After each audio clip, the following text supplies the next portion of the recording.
Now today's video, we're gonna be reacting to 10 people who survived the impossible. A door on the plane was blown away, and Salak was blown out of the plane with it. Believe it or not, he survived by landing on where he took refuge in an abandoned mosque. He survived 9 days by drinking his own urine and eating bats and snakes.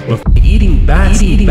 I ain't saying Corona goddamn came from that nigga. A beam from the largest Soviet particle accelerator went straight through his head. Vigorski's face swelled up beyond recognition and started peeling off. In the harsh conditions, they started dying off one by one, with the last one standing eating their deceased friends.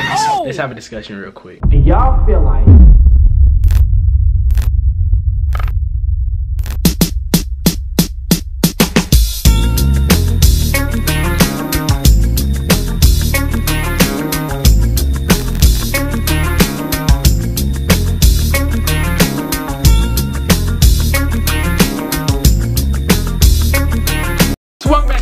channel, you feel what I'm saying? It's your boy Nigel Baker, back at it again with another video. Now today's video, we're gonna be reacting to 10 people who survived the impossible. Now the reason I want to react to this video is because number one, I feel like a lot of us, well mostly me, because I don't know what y'all be going through, but I'm saying like I feel like a lot of the times in my life I made it through stuff that I wasn't supposed to make it through. Some of them involve automobiles, you know what I'm saying? I feel like I've been in a lot of different, not wrecks, but near misses that it could have took my ass out. But you know, I feel like everybody got a higher purpose, got a greater purpose that you know, you gotta serve. And I feel like if you still on this earth and if you still living and breathing, I feel like your purpose is still not served, so you gotta keep living. And it's a lot of things that the nigga down below gonna try to throw at you to take it out, but you just gotta goddamn, you know. Shout out to Top Trending for another one of these videos. I really appreciate y'all posting this type of content because I'm ready for it. Now if you show me some bloody, gory, nasty shit, I'm gonna have to click off your video and red flag it. You know what I'm saying? I have to try to take your channel down because I don't think that should be up, and I don't like all that nasty, gory, bloody shit. You feel me? But listen, without further ado, I'm gonna stop all the talking. We finna get straight into this video. We finna see what's gonna happen. As y'all can see in the thumbnail, the nigga fucked up. You feel me? I ain't even gonna lie to you. Y'all can tell the nigga fucked up. The nigga is fucked up. But hey man, make sure y'all like, comment, share, subscribe on this video. Like I said, like I always say. And goddamn, let's get straight into this video and see what these people went through. And let's see if I can relate to any of these experiences. You feel what I'm saying?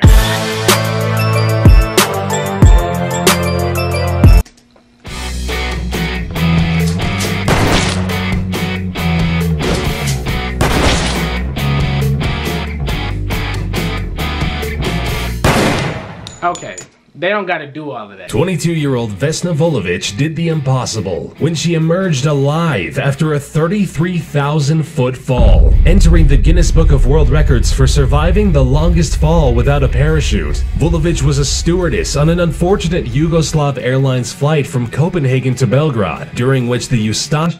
I know for a fact, they not finna tell me that this lady done fell out of a motherfucking airplane and she still lives. I understand airplane wrecks. If you go down, you go down. And a lot of people I heard in the past survive. But if they finna say that she fell out of the airplane, wouldn't your body just turn into mist, my nigga? Like, what are y'all talking about? Separatist group planted a bomb in the cargo as the bomb went off. What? This story took a turn for the motherfucker worse. In which the Ustash separatist group planted a bomb in the cargo. As the bomb went off, the plane crashed into the mountains, killing all 28 passengers and the entire crew, except for Vesna. She was hospitalized with a fractured skull, 2 broken legs, and 3 broken vertebrae, but managed to survive and lead a full life afterward.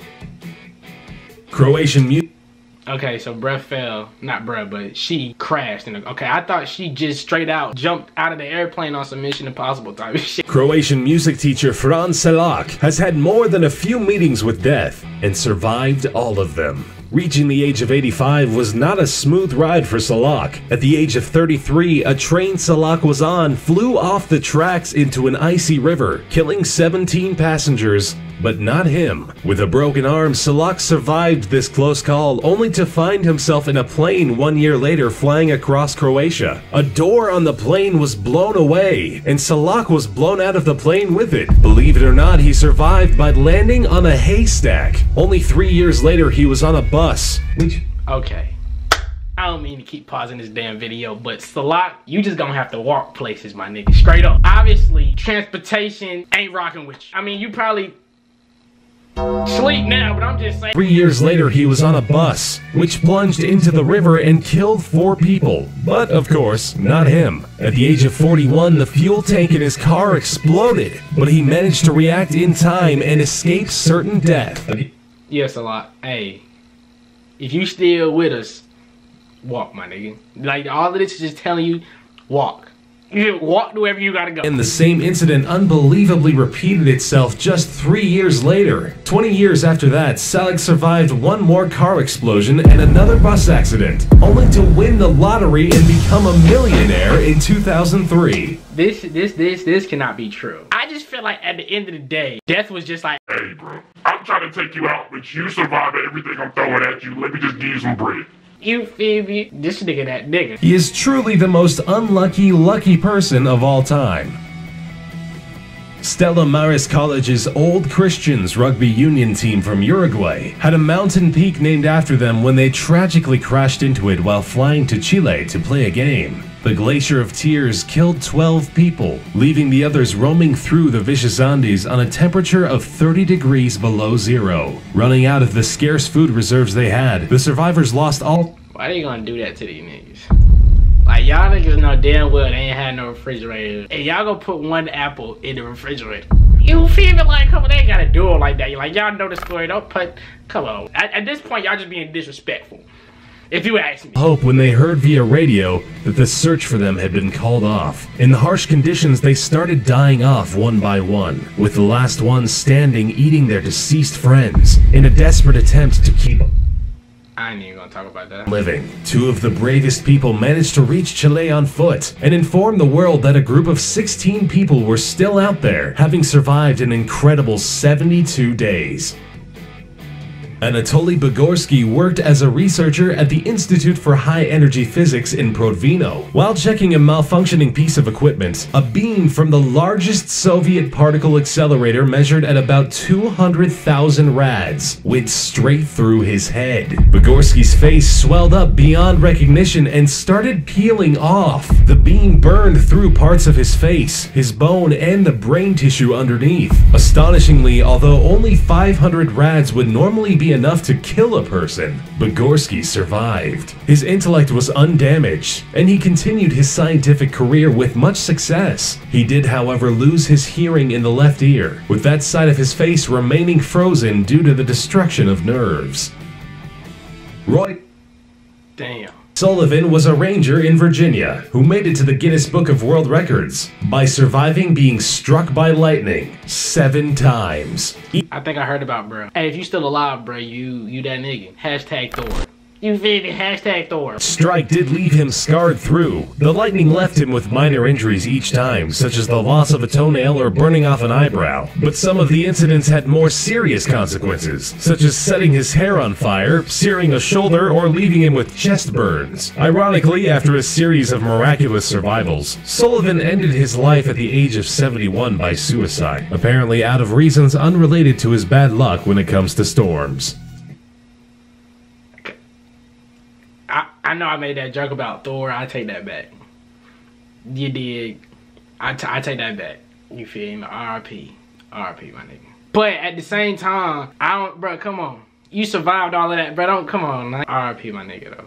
Straight up. Joe Simpson and Simon Yates dared to set on the mission of scaling the west peak of the Ciudad Grande, 20,814 feet high. The mountain is part of a mountain range in the Peruvian Andes. The ascent was made famous by Simpson's book Touching the Void, in which he describes the climbing and the falling. Simpson was wounded and fell 100 feet into an ice crevasse. He managed to survive and crawl back up to base camp.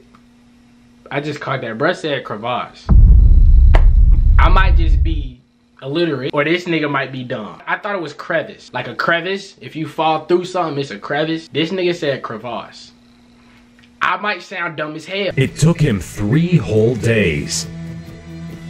Truman Duncan had the most horrific accident you can imagine and survived it. He was just another passenger on a train when he accidentally fell off a train car in motion. He was swept underneath the speeding train and was literally cut in two.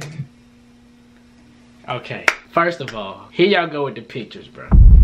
Why did y'all put, like, y'all didn't have to, first it was with the damn refrigerator and the kid. Y'all know he ain't had no motherfucking refrigerator where he was at. Let's just get that straight. Y'all, I know what it looked like when something is cut in half. At this point, you just being disrespectful. Duncan not only managed to survive the horrible event, but he stayed conscious for the next 45 minutes. He managed to get his cell phone out and call the paramedics himself.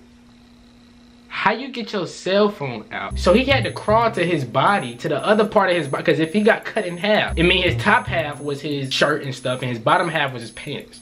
Keep your phone in your pants pocket. So he had to crawl to the other part of his body to get the cell phone. Couldn't have been me. I would have just gave up. I would have ended it right there. He underwent 23 surgeries, lost both his legs and a kidney, but miraculously made it out of the hospital alive. Damn. Aaron Larston was on a canyoneering trip in Blue John Canyon when a boulder fell on him. The boulder pinned his arm down, making it impossible for Larston to move. Y'all know that's that movie that had James Franco in it. I think it's called 127 Hours. Y'all should go watch that movie. That movie's about this dude right here. It's fire. Bruh had to cut his arm off with a pocket knife. It's called 127 Hours. Go watch it, bro. And when you watch it and you see it's a good movie, come back and be like, Nigel, bruh, you smart as hell. He tried to lift and break the boulder, but after 5 days he realized it was no use. Dehydrated and delirious, Larston finally got the courage to amputate his own arm. He managed to snap his own bone and eventually cut his arm off entirely. Do y'all think y'all would be able to do something like that? Like, if your arm was caught like his was, you think you would be able to get a pocket knife and cut your arm off? Y'all already know my answer, you feel me? I would just ended it right there. I would have ended it right there. If I had the pocket knife, I would. Finally freeing himself from the boulder. Robert Evans, a 46-year-old homeless man, was a victim of a hit and run. He was patched up in the hospital and sent away soon after. On his way back to his camp, he got into yet another accident. He was hit by a train. What's up with all these damn trains? To be more precise, he was knocked off a narrow railroad bridge and landed in a creek. Evans ended up back in the hospital only 7 hours after his initial accident. It's pretty miraculous that he survived being hit by a car, then a train just hours later. Facts.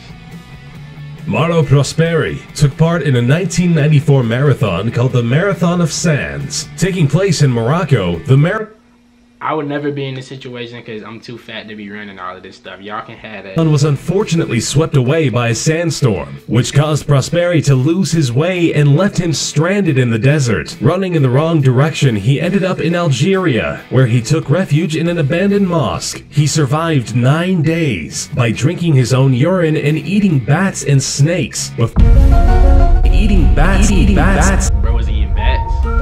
I ain't saying Corona goddamn came from that nigga. Before he was found by a nomadic family who took him to an Algerian military camp, where he was hospitalized.